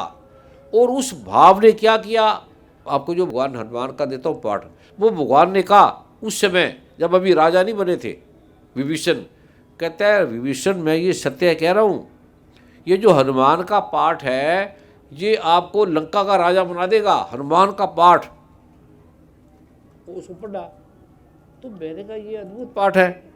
अभी राम खुद सीता को ढूंढ रहा है, इसका पता ही नहीं लग रहा, सीता मैया का पता ही नहीं लग रहा।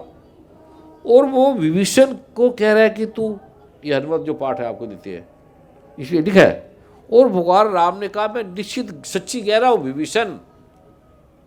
तो मैं कहा अद्भुत आदमी था विभीषण। और एक तो शत्रु का भाई, और एक विभीषण, और एक हनुमान।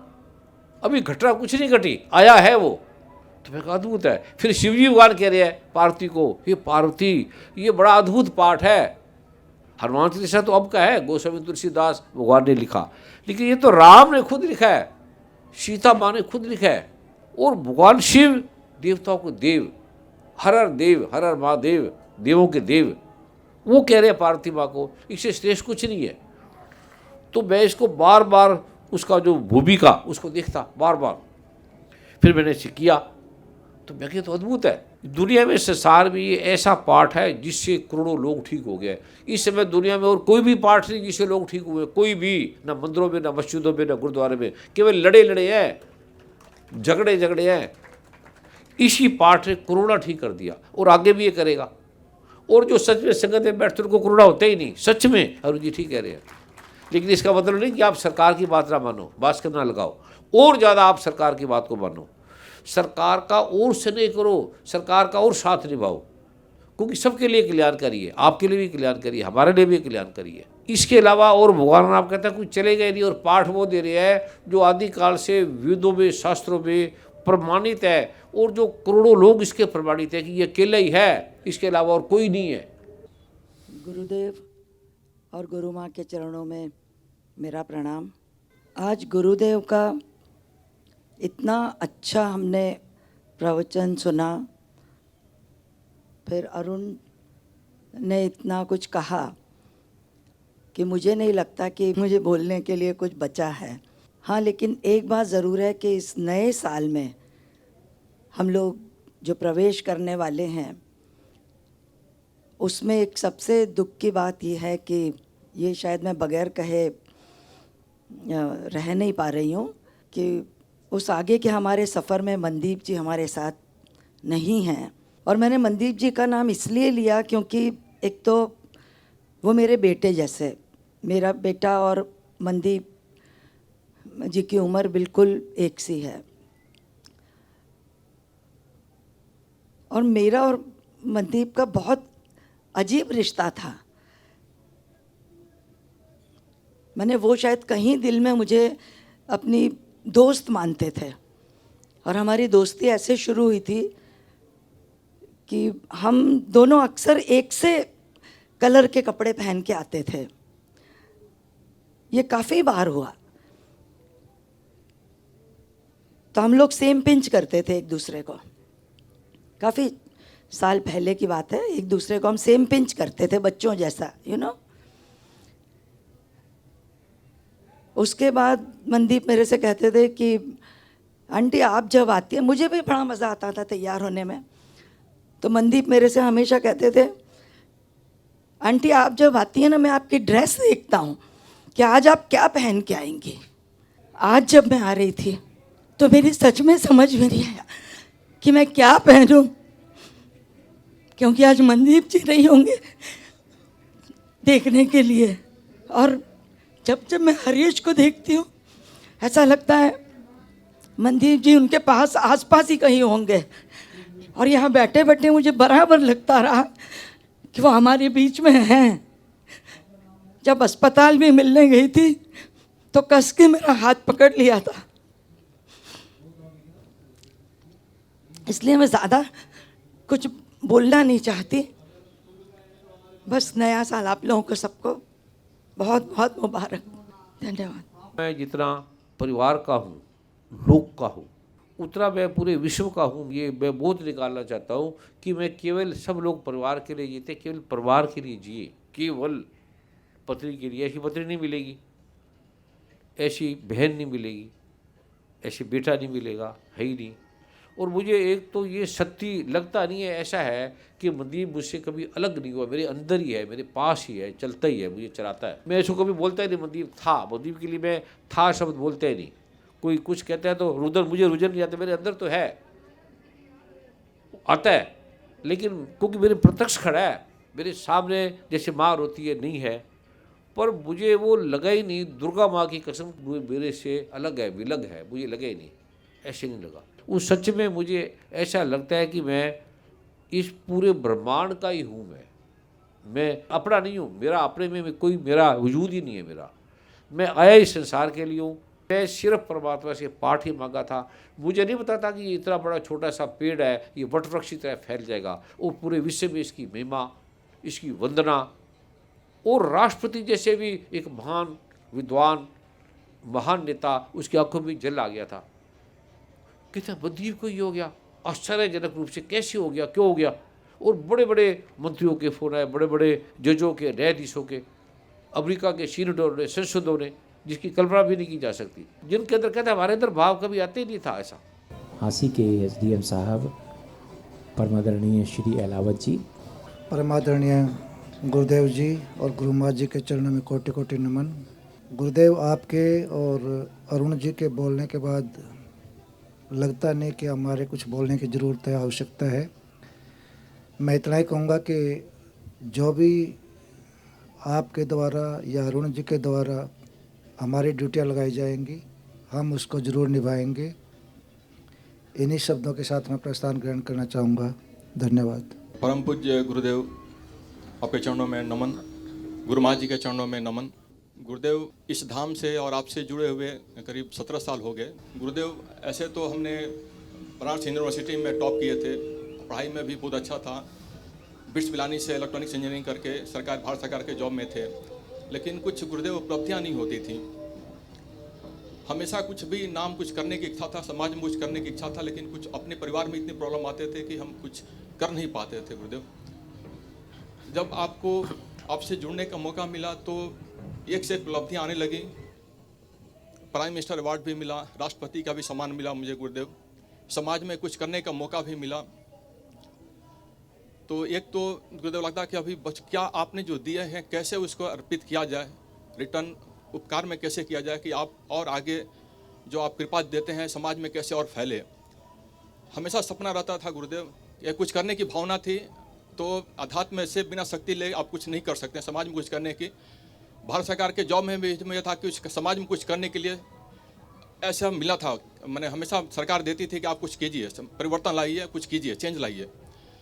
और आपसे शक्ति ग्रहण करके हमें जो भी काम छुए गुरुदेव, जैसे आप बोलते हैं कि समागम कोई नहीं कराया, 2-3 समागम कराने का मुझे मौका मिला। लखनऊ में कराए, बनारस में कराए, इलाहाबाद प्रयाग में जब समागम हुआ था गुरुदेव, और बहुत सक्सेसफुल होता था। जब पीछे मुड़ के देखते थे, कभी बाद में आप जाते थे, जिस दिन आप जाते थे गुरुदेव उस जगह को छोड़ करके, जब पीछे मुड़ के देखते थे गुरुदेव, लगता है कि हम कैसे ये हो गया।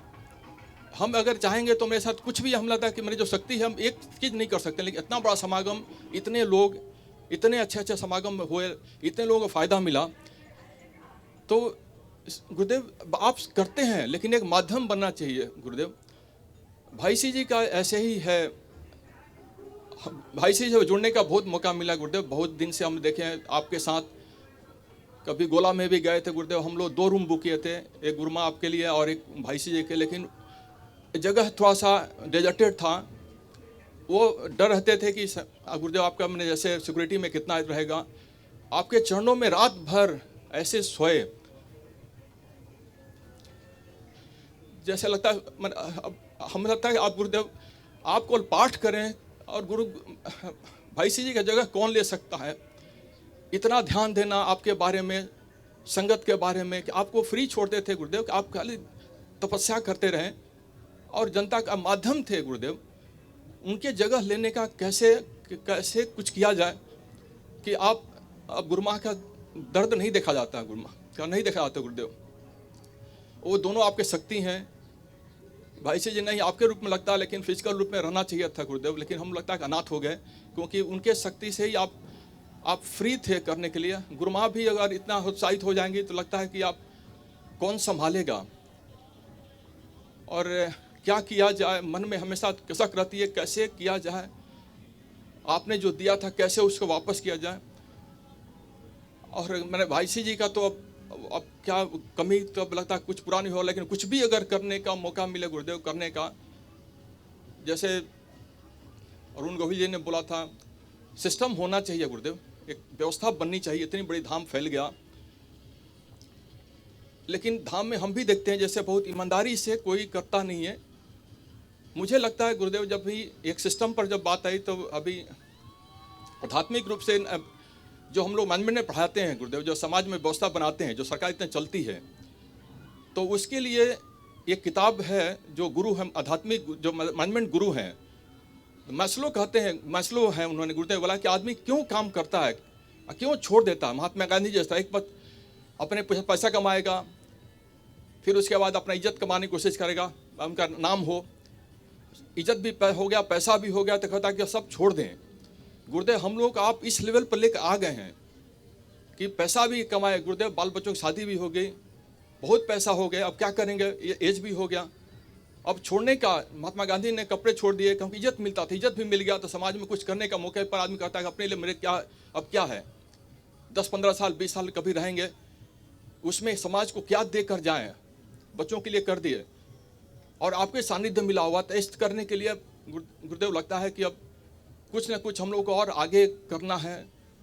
आपके जो शक्तियां हैं गुरुदेव, वो तो हम लोग बहुत बार देख चुके हैं कि जो शक्तियां हैं वो शक्तियां का लाभ जितना मिलना चाहिए था, क्योंकि सिस्टम नहीं बन। भाई से शुरू किए थे, काफ़ी तेज़ी में चल रहा था गुरुदेव। पता नहीं ईश्वर का क्या, दुर्गा माँ ने ऐसा क्यों किया, क्यों ऐसा रोका, रोक दिया गुरुदेव। इसको आगे बढ़ाने के लिए अब तो इसका तो आप जानते होंगे, चाहे माँ जानती हैं क्यों किया, लेकिन ये बहुत बड़ा क्षति हो गया, समाज के लिए बहुत क्षति हो गया। अपने देश को बहुत जरूरी था। एकदम वो गरीबी देखे हैं गुरुदेव। अभी आप 600 जिला में, बहुत भी जिला है नहीं, 600 दिन में हम लोग पूरा इंडिया घूम सकते हैं। हर एक आदमी तक माँ दुर्गा माँ कृपा मिलती रंज को हम लोग मालूम है, शक्ति मालूम है गुरुदेव। आप सिद्ध किए हुए मंत्र को, इतना सिद्ध किया हुआ मंत्र हम लोग बहुत ऋषियों को देखे हुए हैं।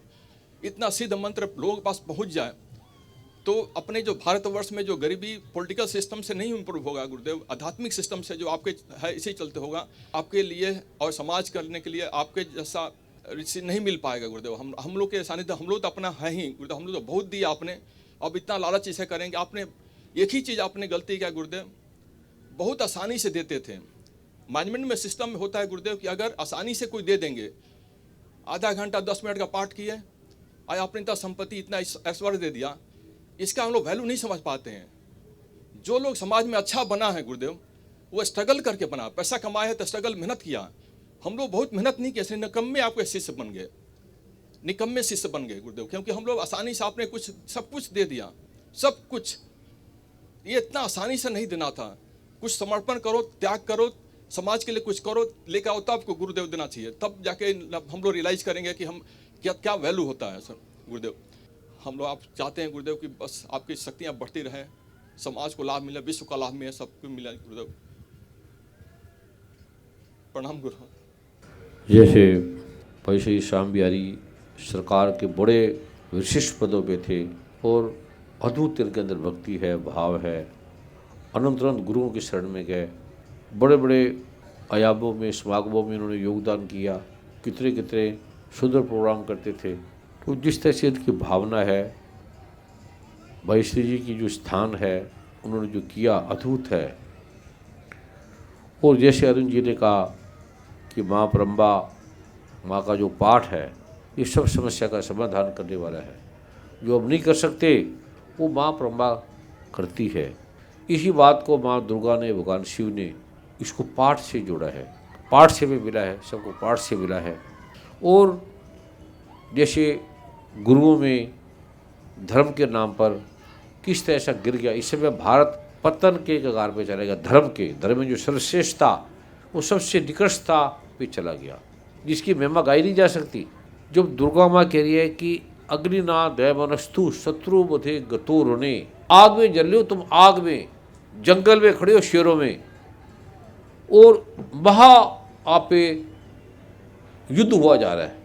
अगर आप दुर्गा माँ का पाठ करते हो तो आपको किंचित ना अशुभम रण संकटे, आपको सुई जरा भी चोट नहीं लगेगी। ये दुर्गा माँ कह रही है, आप कुछ भी करो, उनका नाम लो, उनका समर्पण करें, दुर्गा माँ का ध्यान करके, दुर्गा माँ को समर्पण करके, शिव को प्रणाम करके। गुरु स्वयं परमात्मा बन गए, वह परमात्मा हटा गया, राम हट गए, कृष्ण हट गए। तो हमने जो उनसे कमी हुई है उसको हमने देखना है। ये कमी हम नहीं करेंगे। यहाँ जहाँ देश ऐसे पतन हुआ वो हम नहीं करेंगे। स्त्रियों को सम्मान नहीं दिया, स्त्रियों की गरिमा नहीं दी। माँ ने स्वयं कहा है, जो स्त्रियों को माँ मेरा रूप समझती है, उस व्यक्ति को मैं एकदम उस राम की तरह ले जाऊँगी, राम राजा की तरफ ले जाऊँगी। तो ये राम का गुण हमारे में आ जाए। और ये पाठ है, समर्पण है, दुर्गा माँ का जो पाठ है समर्पण है, भगवान शिव का, भगवान राम का, कृष्ण का, नारायण का, वो कुछ भी हमें किंचित ना अशुभम रण संकटे, आग भी जला सकती, हमें कुछ नहीं कर सकती, ऐसा माँ दुर्गा का वचन है। वो 100 से अधिक आयु तक जिएगा, उसी संसार का सब सौभाग्य मिलेगा, ऐसा कुछ भी नहीं उसे नहीं मिलेगा। और देखते हम कितने लोग भूल गए। मैं खुद इतना गरीब था जिसकी कल्पना भी नहीं की जा सकती, और कैसे कैसे दिया। और ये भी सच है कि हमने एकदम सबको छोड़ दिया, ध्यान नहीं दिया और तुरंत दे दिया। उसका ये भी कारण था तुरंत देने का कि इन्होंने कर नहीं पाना था। अगर मैं तुरंत ना देता वो तो ये छोड़ देते, क्योंकि मैं भी गुरुओं के पास जाके थक गया था। कोई देते तो है नहीं, बल्कि ले लेते थे। तो फिर हमने संकल्प किया, हमने लेना कुछ नहीं, पाठ भी निःशुल्क दिया जा रहा है। ज्योतिषाचार्य थोड़ी थोड़ी मिनट के फीस के हज़ारों रुपए ले लेते हैं, छोटे छोटे पाठ के लाखों रुपए ले लेते, तो कुछ नहीं होता किसी को। और माँ ने खुद कहा है कि जो मेरी शरण में आएगा, जो ये पाठ करेगा, उससे किंचित ना अशुभम, उससे कोई हानि नहीं होगी, कोई कुछ नहीं होगा। जो ऐसा नहीं करेगा उसका नाश हो जाएगा। जो पाठ नहीं करेगा, स्पष्ट लिखा है, जो पाठ नहीं करेगा उसका नाश हो जाएगा। तो जिसको दुर्गा माँ पे विश्वास है, शिव पे विश्वास है, राम पे, कृष्ण पे विश्वास है, उसका कुछ नहीं होगा। संसार को बनाने वाली माँ कह रही है, परमात्मा कह रहा है, इसके बिना कल्याण ना हुआ है ना होगा, इससे बढ़कर ना कोई था ना है ना होगा। तो कौन है ऐसा ग्रंथ कौन है जिसने कहा कि मेरे आपको इससे लाभ होगा, ये मेरी ठीक होगी? वो प्रत्यक्ष हुआ है।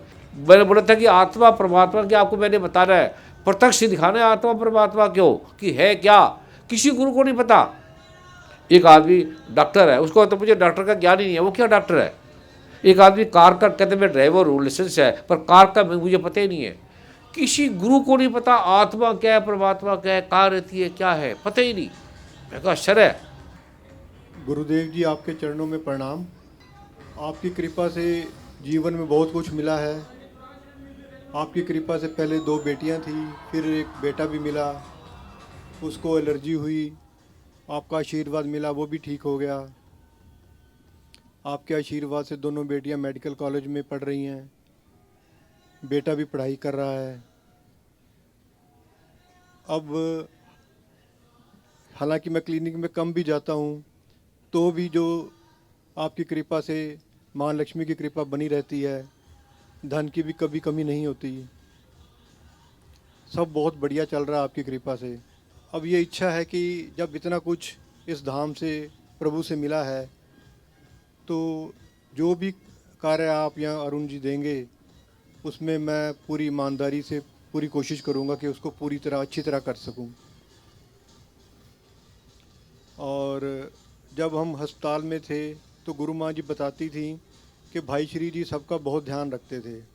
वो खुद अपने हाथों से जूस निकालते थे, आपको, गुरु माँ को, रितु जी, कृष्णा जी को देते थे, ताकि उसमें जो एंटीऑक्सीडेंट हैं, इम्यून सिस्टम है हमारा, आप सबका अच्छा बना रहे। तो इसके अलावा भी अगर आप कुछ परिवार के लिए भी अगर आप कुछ सेवा देना चाहते हैं, तो मैं कोशिश करूँगा कि मैं उसमें भी जो सेवा आप देंगे, हम भाई श्री जी की जगह तो नहीं ले सकते, पर जो भी एक कण मात्र हम कर पाएँ, जो भी आप आशीर्वाद देंगे, जो भी आप आज्ञा देंगे, जितना हो सकेगा ईमानदारी से करेंगे। प्रणाम गुरु। सदगुरु जी, आपके चरणों में कोटि कोटि नमन। ये जो नवयुग बनाने की आपने घोषणा की है आज, और ये पूरा सिस्टम के साथ हम पूरा धाम की व्यवस्था और ग्लोबली पूरी दुनिया के लिए और अरुण जी के नेतृत्व में, इनकी डायरेक्शन में हम करेंगे, तो ये बहुत ही बड़ा डिसीजन है। और मैं समझता हूँ कि हमें पूरी ईमानदारी से करना चाहिए, सहयोग करना चाहिए। मैं पूरी तरह से इसमें सेवा करने के लिए तैयार हूँ। परम पूज्य सदगुरुदेव जी, आपके चरणों में कोटि कोटि प्रणाम। आज जो 2022 में हम प्रवेश कर चुके हैं, और आज ऐसा महाप्रारूप इस भगवान सागर की कृपा से हमें मिला है, निश्चित रूप से इसमें कोई संदेह नहीं है कि हम में से किसी ने कभी भी कुछ भी नहीं किया। जो कुछ किया है वो आपकी कृपा ने ही किया है, इसमें कोई संदेह नहीं है। लेकिन व्यवस्था के लिए जैसे आपने कृपा दी है, भाई श्री अरुण गोविल जी जिस तरह से हमें सत्यनिष्ठ होने की महाकृपा दे रही हैं, क्योंकि वो सचमुच स्वयं भी अपने विचारों से बहुत ईमानदार हैं, और विचारों से ईमानदार होने पर व्यक्ति पूरी तरह से ईमानदार होता है, इसमें कोई संदेह नहीं है। तो हम आपकी कृपा के सहारे धाम का निश्चित रूप से और विकास होगा, क्योंकि आपने जो मैखाना में लिख दिया है वो साकार हो रहा है, और आगे जो होने वाला है वो भी आप 12 वर्ष की आयु में लिख चुके हैं। तो जो भी हो रहा है वो आप ही कर रहे हैं, इस पे कोई संदेह नहीं है। नमो नारायण गुरुदेव जी, नमो नारायण गुरु माता जी, आपके चरणों में कोटि कोटि वंदन, कोटि कोटि प्रणाम। गुरु जी, जैसे हम पाठ करते हैं, पाठों में जो भी हम पाठ करते हैं जिसके लिए भी वो काम हो जाता है, लेकिन ये हमें समझ नहीं आती, ना हिंदी में ना संस्कृत में। संस्कृत में तो वैसे पढ़ लेते हैं लेकिन कुछ समझ में नहीं आता, लेकिन फिर भी काम होते हैं। और जब समागम में आते हैं तो दिमाग बिल्कुल अलग होता है कि जब आपकी बात सुनते हैं वो मतलब उसका लेवल बिल्कुल हाई हो जाता है कि जैसे आप जो जो कहते जाते हैं वो सारी चीज़ें दिमाग में आ जाती है। फिर कुछ क्वेश्चन आते हैं कि इनको कौन सोल्व करेगा। जैसे आप बताते हो कि जैसे देवी भगवती को आपने देखा है या ऐसे, तो कई बार मन में ऐसा सवाल आता है कि ऐसा ख्याल आता है आपको देख के कि आप ही कर सकते हो, सिर्फ आप में वो चीज़ है मैंने किसी में नहीं देखा। मतलब आज तक मेरे माँ बाप भी मैं कहूँ या मेरा कोई भी करीब का है, मेरे बच्चे हैं, पति है, मतलब मुझे नहीं लगता आज तक किसी से भी मैं कोई ऐसी बात कर सकती हूँ जो आपसे कर सकती हूँ। जब आप ऐसे कहते हो कि जैसे देवी भगवती है, आपने उनको देखा है और आप दिखा सकते हो, और मेरे मन में ऐसा ख्याल आता है कि जैसे हाफ तो मेरी एज निकल ली और मुझे नहीं पता कितनी है, लेकिन मैं ये जानना चाहती हूँ, हम जैसे ये जन्म करोड़ों जन्मों के बाद मिला है, तो ये आना जाना लगा रहता है, मरना जीना क्या है, दुखी होना है, सुख है, क्यों आते हैं, करने वाली देवी भगवती हैं, हमें अहम होता है, हमारे इतने अंदर इतने अवगुण हैं और हम इनको लेके चले जाते हैं। मतलब ये सारी चीज़ें क्या है, पर एक ही ख्याल आता है कि सिर्फ आप ही कर सकते हो इसको सोल्व, जो भी है ये प्रॉब्लम या कुछ भी लगा लो। जब आपकी बात मानते गुरुजी, जब कोई एक स्पेसिफिक प्रॉब्लम से रिलेटेड कुछ अगर आपसे कुछ पूछा है कि ये बात है और आपने जब वो कहा कि वो बात है, और जब गुरु की बात मानते हैं तो मेरा खुद का है कि एक प्रॉब्लम सॉल्व नहीं होती, बहुत सारा ज़िंदगी में बदलाव आता है, काफ़ी चेंज आता है और अच्छी पॉजिटिव चीज़ें हैं, आप उसको अपने जीवन में करने लग जाते हो। धीरे धीरे पता चलता है कि आपने अपने काफ़ी चीज़ें सुधार ली है।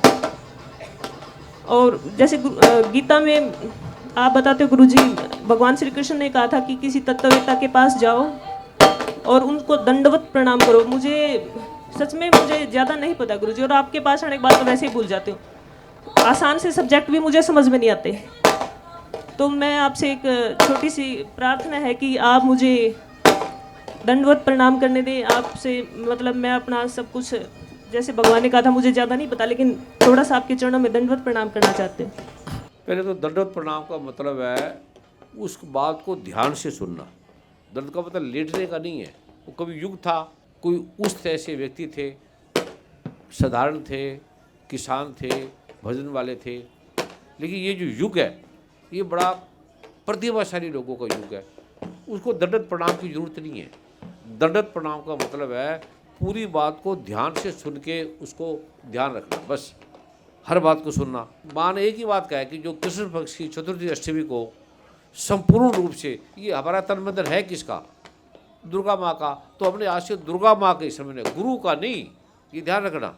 व्यक्ति किसी आदमी का नहीं समझना, शिव का और दुर्गा माँ का है, ये दुर्गा माँ ने दी है। अब गुरु उठ जाएंगे, आप किसी गुरु को कर दोगे, ये आप फिर दुर्गा माँ की बात से आपत्तित हो गए और गुरु ने आपको गलत दिशा दे दी। जो परम गुरु है वो माँ दुर्गा है, केवल दुर्गा माँ को समर्पित करना है। गुरु क्या बोलता है, जो दुर्गा माँ ने कहा है, दुर्गा माँ ने जो कहा है वो आप करो ना, और गुरु की बात मान लो, तो ये गलत हो जाएगा। गुरु को बताया किसी ने, दुर्गा माँ ने, तो आपको गुरु की वो बात मानो जो शास्त्र में दुर्गा माँ ने कही है। अगर दुर्गा माँ ने कही नहीं पर आप वो करोगे तो ये फिर आप पथ भ्रष्ट हो गए हो, आप भावना में चले गए हो, तथ्य में नहीं गए आपने। गुरु जो आपको बात कहे वो अगर शास्त्र सम्मत है, भगवान शिव कह रहे हैं, वो गुरु का मतलब श्री नहीं, गुरु का मतलब है जो आपको गु का थे अंधेरे से प्रकाश में ले जाए। गुरु ने एक ही बात बोली है, ये दुर्गा माँ ने कहा तन मन धन गुरु का, जैसे अरुण जी ने बोला आप पाठ करो, पाठ में जो लिखा वो करो, ये आपको दिशा देगी। गुरु को समर्पित करने से, दंडवत प्रणाम करने से कुछ नहीं होगा, कुछ भी नहीं होगा। आप कर लो, करते ना लोग मंदिर गुरुद्वारे में पड़ जाते हैं, कुछ नहीं होता। अब डॉक्टर को दंडवत प्रणाम कर लो, आपका कोई लाभ नहीं होगा। डॉक्टर ने जो कहा उसको मानने से आपका कल्याण होगा, ये दंडवत प्रणाम हो गया। डॉक्टर की पूरी बात को आपने स्वीकार कर लिया, मान लिया, तो ये दंडवत प्रणाम हो गया। ग्रंथ कहते हैं, हे जननी जने तो संत जन, हे जननी तू संत पैदा कर। हे जननी तू संत जन या दाता या सूर या दानी पैदा कर, कंजूस पैदा ना कर, या दाता या सूरवीर पैदा कर जो देश के लिए जिए, अपने लिए नहीं, जो देश के लिए जिए। हे जननी तू संत जन, सत मत का जो सच बोलने वाला हो, संत का मतलब कपड़े वाला साधु नहीं, सत पुरुष जिस जाने सतगुरु तिसका नाम, जो सच को जानता है, जो परमात्मा को जानता है। ऐसे साधु कपड़े है, उसका नाम साधु नहीं है, जो सच में सच की बात करता है, उसको जो जानता है और उसकी बात करता है। हे जननी, जननी माँ को कहते हैं तू ऐसे बच्चों को शिक्षा दे, पैदा करना नहीं है, पैदा करना करता है ऐसी शिक्षा दे, ऐसी वार्तालाप कर, ऐसा चरित्र बना। एक दो बच्चे के लिए रोना तो सारी है। सतगुरु नानक कहते हैं पल्ले रिज्क ना बंदे पक्षी ते दरवेश, जो ऋषि है संत है उसको कल का नहीं पता होता। क्यों नहीं पता होता? वो कहाँ घर के लिए जिए, राम गयो रावण गयो जाको बहु परिवार, कह नानक कुछ स्थिर नहीं सपने जो संसार। रावण के बाद बड़े बड़े राजा है, कहाँ है वो? बुद्ध के बाद बड़े बड़े हो, कहाँ है वो? किसके नाम है? राम का नाम क्यों याद रखते? केवल राम संसार के लिए आए थे, असुरों को नाश किया, धर्म की जय जयकार करी, तभी तो हम हैं। अगर राम ना आते तो आज धर्म समाप्त हो जाता था, असुर होते, हम एक दूसरे के काटते मारते। अगर दुर्गा माँ ना होती, राम ना होते, कृष्ण ना होते, धर्म ना होता तो हम काट काट के खा जाते, आदमियों को मार जाते। ये राम के करके है। आपके चरणों में ऐसा भाव रखना चाह रही हूँ गुरुदेव। विनायक आपका पुत्र है, वो अभी 12.5 साल का हुआ है, तो उसको ऐसा कैसे बना सकते हैं कि जिससे वो आपकी भक्ति करे, आपकी सेवा करे। गुरुदेव वो आपकी कृपा से दोनों टाइम माँ दुर्गा से पाठ भी करवाती है, फिर भी मैंने देखा है कि जैसे टीवी देखने में या उनमें ना उसका ध्यान ज़्यादा लगता है, तो वो जल्दी उस तरफ हो जाता है। तो वो कैसे ऐसा बन सके जिससे उसके अंदर ये भाव रहे कि वो सेवा करे। क्योंकि गुरुदेव मुझे स्वयं को लगता है कि मेरे अंदर ना बहुत अकड़ है, दुर्गा माँ की कृपा से उसको ऐसा कैसे बना सकती हूँ। दूसरे बच्चे उनको भी पाठ दो विनायक का, उससे भी उतना प्रेम करो जितने अपने विनायक से करते हो। जी। दूसरे का विनायक विनायक नहीं, विनायक इसको माँ पार्वती कह रही है। गौरी वाच माँ पार्वती कह रही है हे ऋषि मुनियों, हे शिव, ये हमारा पुत्र गणेश अत्यधिक चपल हो गया, कितना शरारती है, ध्यान से सुनो, चंचल हो गया। ये बचपन से इसने दुष्ट देवताओं को मार दिया और आश्चर्यचकित कर दिया, ऐसे ऐसे काम कर दिए, दुख हटा दिए लोगों के, बीमारी हटा दी, प्रॉब्लम हटा दिए। ये इससे आगे क्या करेगा मुझे मालूम नहीं है। दुष्ट देवताओं का नाश कर दिया, जन का कल्याण कर दिया, लोगों का कल्याण कर दिया। आपके बच्चों को ऐसा बनाओ, पहले आप बनो। जी गुरुदेव। पहले आप बनो ना। गुरुदेव वो कैसे बन सकती हूँ? जैसे ऐसे बना, गणपति का पाठ करके बनो बस। गणपति भगवान क्या कह रहे हैं? साफ तो कह रहे हैं, छोटा सा पाठ है ये, गणपति भगवान की छोटा सा पाठ है। इस 12 नामों का जो व्यक्ति तीनों संध्या में पाठ करता है उसे किसी प्रकार के विघ्न का भय नहीं रहता। इस प्रकार यह सब प्रकार की सिद्धियां देने वाला है। इससे विद्याभिलाषी को विद्या मिलेगी, धनाभिलाषी को धन मिलेगा, पुत्र के इच्छुक को पुत्र मिलेगा, मोक्ष की इच्छा रखने वाले को मोक्ष मिलेगा। अद्भुत नाम है। जो व्यक्ति इसका पाठ करता है उससे संसार में जो सारे बच्चे हैं महा अद्भुत कल्याणकारी बन जाएंगे, गणपति के नाम से, विनायक के नाम से। जी गुरुदेव, आपकी बहुत कृपा है। विनायक कभी कभी मुझे भी ऐसी बात समझा देता है आपकी कृपा से। मुझे लगता है कि वो ही मुझसे बहुत ज़्यादा प्रभु का पाठ करने से, आपका पाठ करने से, आपका ध्यान करने से ऐसा बन रहा है। ऐसे सब कुछ पड़ोसियों को भी बताओ, सब बच्चों को, वो भी अपना बच्चा समझो। जी गुरुदेव। ठीक है, तो क्यों नहीं करेंगे? पार्वती माँ सबके लिए करती है।